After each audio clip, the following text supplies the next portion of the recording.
Bhagavate Vasudevaya. Om Namo Bhagavate Vasudevaya.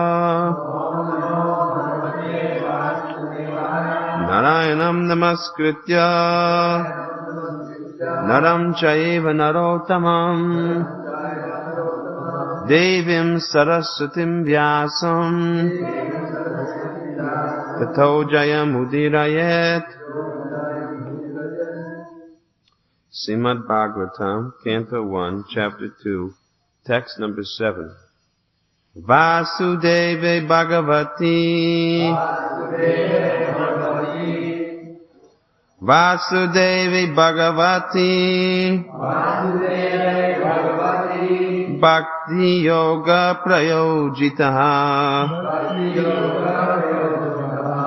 janayatyasu vairagyam jnanam cha yarohitukam. Vasudeve Bhagavati bhakti-yoga prayojitaha janayatyasu vairagyam jnanam cha yarohitukam.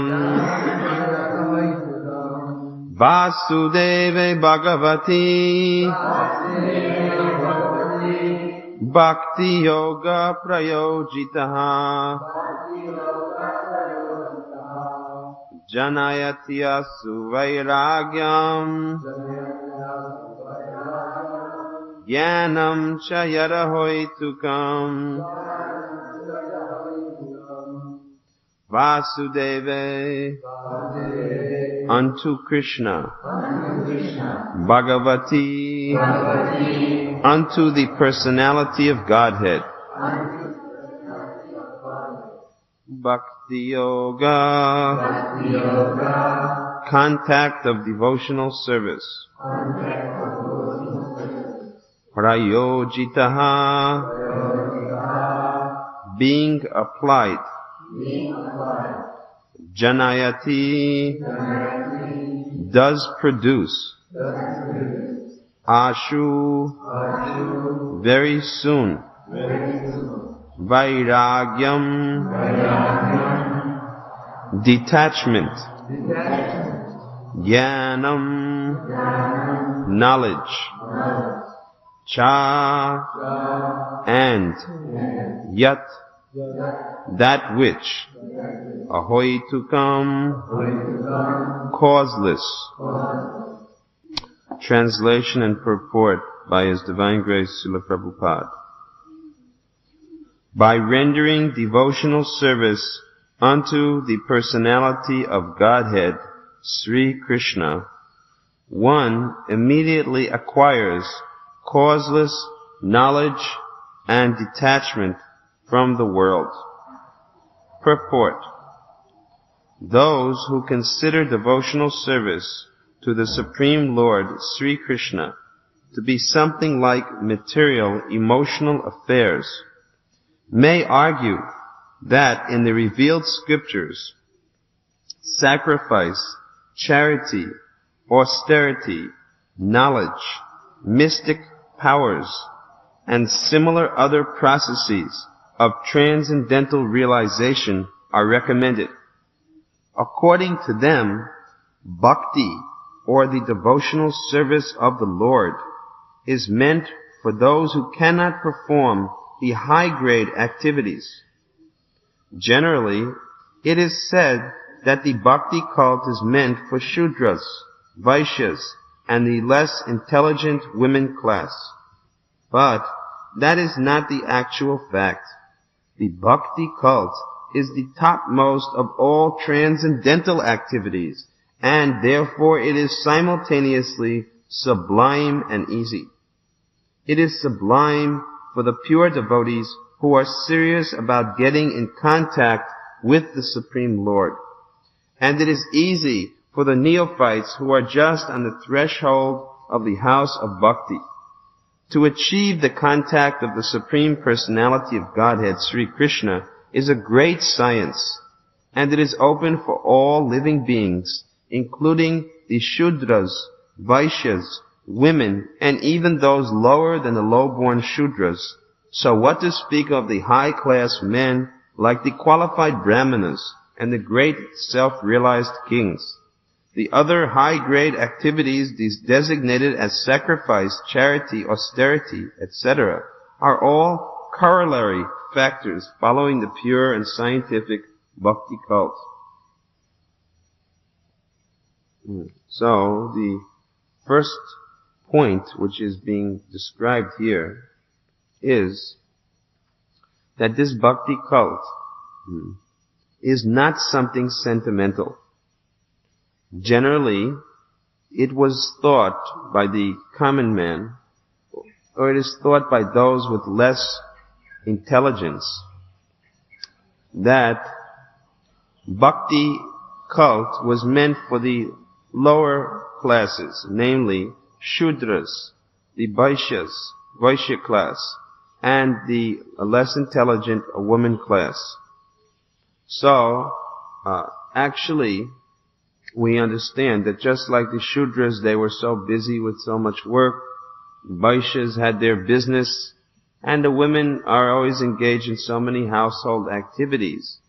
Therefore, it is thought sometimes that such people taking to bhakti cult means bhakti cult is not a very important avenue of spiritual life. For these people who think like this, their idea is that the yogis who sit in the Himalayas for meditation, or the Gyanis who are spending their entire attention for studying the Vedas in great detail, for the mystic yogis sitting for the Astanga Yoga process, for persons performing big yajnas, these people were really on the path of spiritual life. But these other groups who are doing the bhakti cult, it is a more sentimental process for those with less ability. Herein it is stated that this is not at all a fact. Bhakti cult is actually the essential path of spiritual life. Because, as Krishna says, Bhaktya mam abhijanati yavanyaschasmi tatvataha, that only by pure, unalloyed devotion can Krishna be understood. As it is also mentioned in the Bhagavad Gita, that one who performs this bhakti cult of Sri Chaitanya Mahaprabhu, he is already understood to have performed all kinds of austerities, and he is not without the results, that is to say, of performing all kinds of austerities, sacrifices, different types of yoga, and a study of the Vedas. One who performs the science of devotional service to Krishna gets the results of all of these other types of performances. And in the Bhagavatam it is mentioned that one who chants the holy name of the Lord, he is understood to have already studied all of the Vedas, traveled to all the places of holy pilgrimage, taken bath in all the sacred rivers, and performed all kinds of sacrifice and austerity. Such a exalted position is actually accorded to those who chant the holy name of the Lord. So, chanting of the holy name of the Lord is wonderful, because it is very easy for the neophyte. Just like you can see, what hope is there for the people of Fiji if they had to study all the Vedas? What hope is there if they had to pilgrimage to all of the sacred places in India and bathe in all the sacred rivers there? What hope is there if they had to give up all their other activities and occupations and simply sit down for yoga, mystic yoga meditation? These people could never be delivered. Therefore, the method recommended in this age by Chaitanya Mahaprabhu is Harinam, Harinama, Harinama, Harinama eva kevalam, Kalua nasteva, nasteva, nasteva, Gatir anyata. Try not to fall asleep. Don't fall asleep. Chaitanya Mahaprabhu therefore has recommended that in this Kali Yuga, the only practical method for self-realization or God realization is by chanting the holy name of the Lord. It is such a nice thing that even the most beginner, the lowest beginner, can get great benefit by chanting the Hare Krishna mantra. At the same time, chanting of the Hare Krishna mantra is so sublime that even for great self-realized persons, they take great pleasure in chanting the holy name of the Lord. Who could be more advanced than Chaitanya Mahaprabhu and his associates? And what was their major activity? Chanting the Hare Krishna mantra. So, this is the wonderful position of the Hare Krishna mantra. And anyone that chants the Hare Krishna mantra should never be thought to be less important, or that this process is less important. I have seen in the newspapers sometimes that some Swamiji or Guru comes to Fiji and he does big yajna. He does some big yajna and he's reading from Vedas and all of these things. And probably such Swamijis and Gurus, they minimize the importance of chanting the Hare Krishna mantra. But everyone here should clearly understand that these methods of study of the Veda and the big sacrifices and austerities, these were meant for previous ages. This was the method of God realization in the previous yugas. In this yuga, in this age, the recommended process is a Sankirtan Jagga.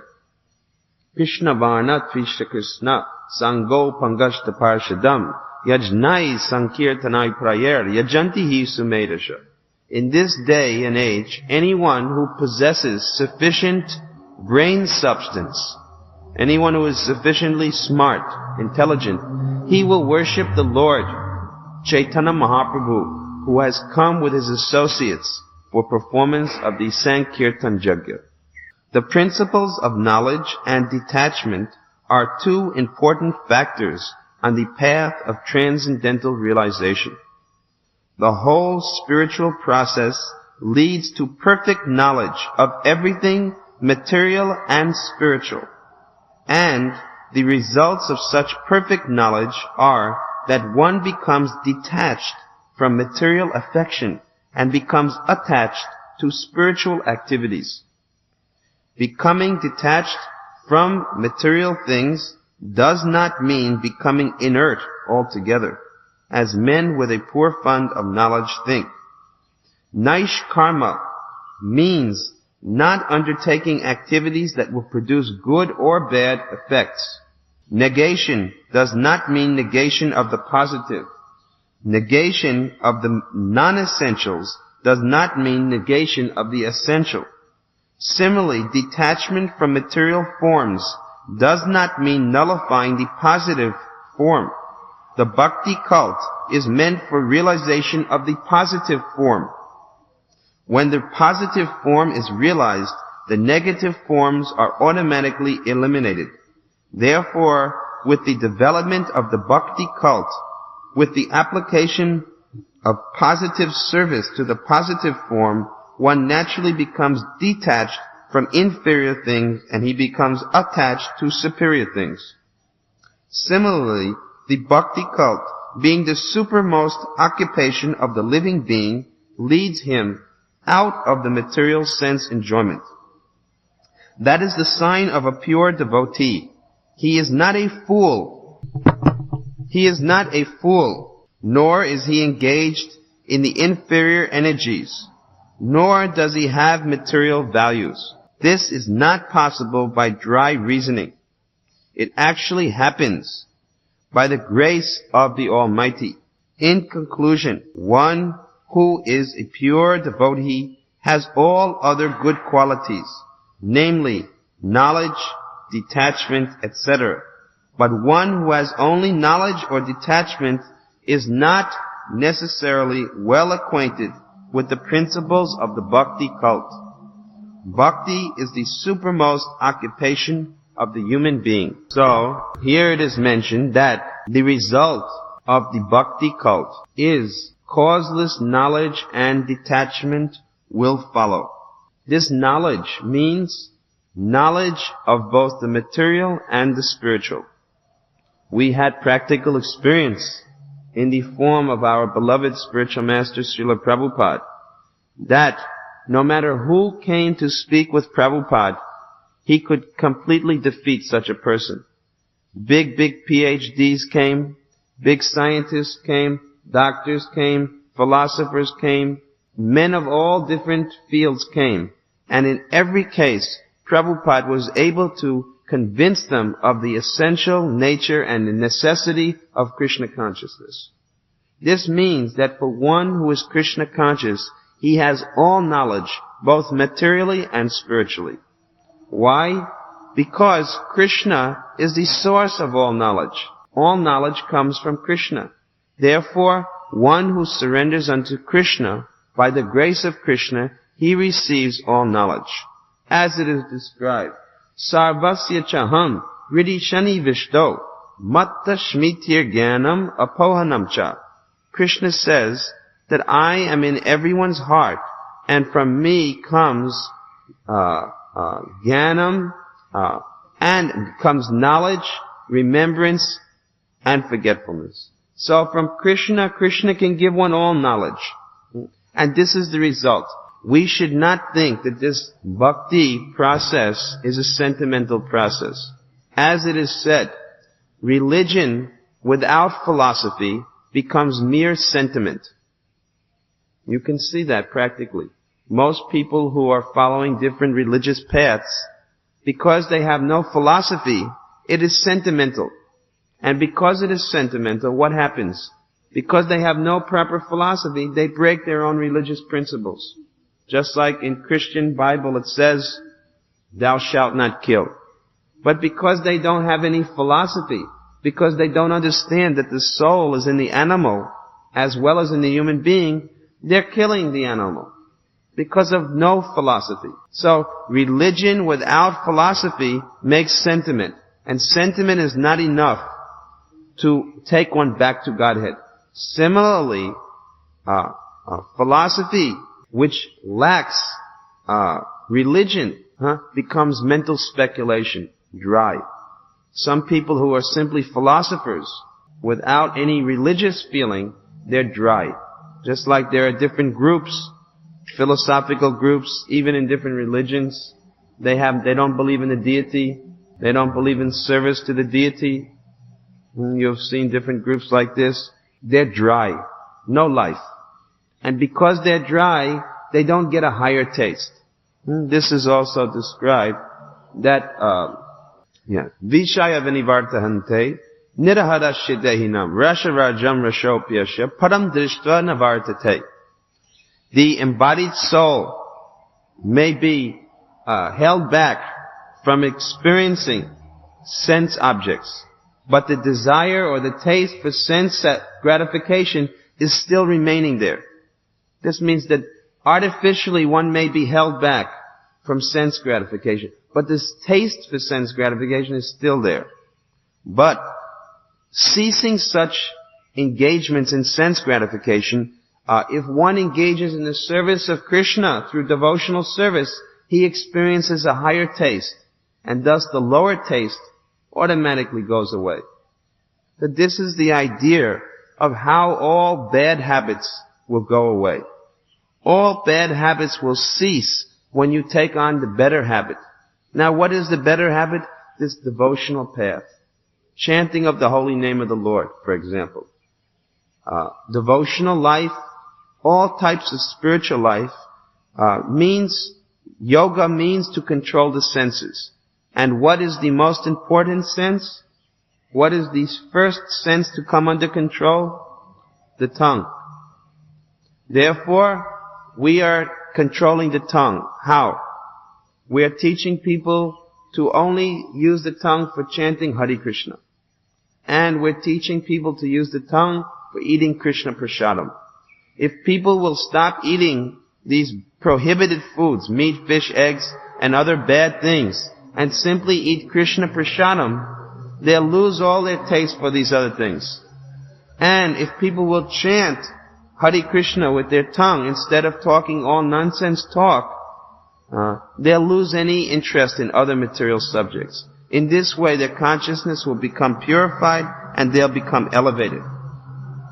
So, spiritual life does not mean to stop working. Sometimes people have a wrong idea.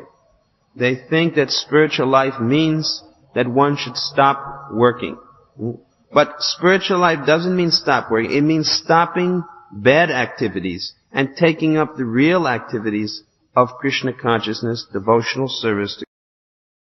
So, as this verse has said, Vasudeve Bhagavati bhakti-yoga prayojita Gyanayati asvairagyam gyanam chayarohitukam. That we will judge who is advanced in spiritual life by how much these two factors have developed. How much knowledge such a person has and how much detachment he has. Automatically, if one performs devotional activities, he will get all knowledge and detachment. So please understand, everyone here, that this is not a sentimental process. These books are written for all of you to study. We have these books in English. The books are in Hindi. They're in all languages of the world. If you cannot read, then there are the tape recordings. You can listen to the lectures. Learn this knowledge. This knowledge will give you the strength and the understanding to give up all sinful habits and to take to spiritual life. Are there any questions? Any questions? Yeah, this is described. It is lust. Kama esha, krodha esha, rajaguna samudbhavaha. That even though one knows that he should not do something, still he is forced to do it. This question was asked by Arjuna to Krishna. Why is it that I am forced to do something I do not want to do it? It is not good for me, but still I do it. Then Krishna explained, it is due to lust. Lust, or material desire, is the all-devouring, sinful enemy of the world. You see? Now where is that lust? It is lying in the senses. It is lying in the mind, and it is lying in the intelligence. Then, how to purify out this lust and these material desires? Very simple. Chaito darpana marjanam. By chanting the holy name. Param vijayate Sri Krishna Sankirtanam. All glories to the Sri Krishna Sankirtan, because it cleanses the heart of all material desires. It cleanses all this lustiness out of the senses, the mind, and the intelligence. So, even though, because of this deep-rooted lust, from millions of lifetimes we are building up this lusty material desire to lord it over the material energy, even though that is very strong, if one chants under the guidance of the spiritual master, the holy name of the Lord, gradually he'll come to the position of real knowledge and detachment, where he will only do what Krishna wants him to do. One who is advanced by the grace of the spiritual master no longer is disturbed by the three modes of material nature. He is no longer disturbed by lust, vitaraga vaya krodha, shtitatir muni uchite. Such a person is called a sage of fixed mind. He has overcome raga, vaya, and krodha. He's overcome this lust, anger, and greed. So the process is, take initiation from the spiritual master, take his help, chant the Hare Krishna mantra, you'll have no problems. Simple formula. Another question? Any other questions? I told you, no question means no reading. Now everybody today's Ekadasi, please read a little bit. What is the difficulty to read these books? It is not so difficult. Give 10-15 minutes time reading. At night or in the morning, 10 or 15 minutes even, or at noon, open the book and read. Even you take Bhagavad Gita, every day read one shloka on the purport. That way you'll get through the whole Gita. Start to read. You read a little, tomorrow you'll want to read a little more. Within a year you'll actually have a little taste for reading. It's only because you're not trying that you have no taste. I know you're thinking, I have no desire to read so much, or I have no time. That is a bad habit. It is a simply bad habit. If you learn, just like in the beginning when I first tasted this Karela. You know what is that? Karela, bitter melon? Is that what it's called? Karela? Huh? Very bitter. So, and neem also is very bitter. I did not like it. But they told me, Prabhupada told me, you eat this, it'll be good for you. It is very purifying for the blood. So I was eating every day a little bit.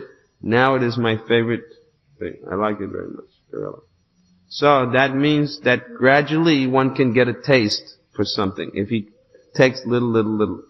So every day read little. And this reading is not bitter like neem or Karela. This is sweet. So it is very easy to get a good taste for reading Bhagavad Gita and Srimad Bhagavatam. Alright, now we'll have Guru Puja.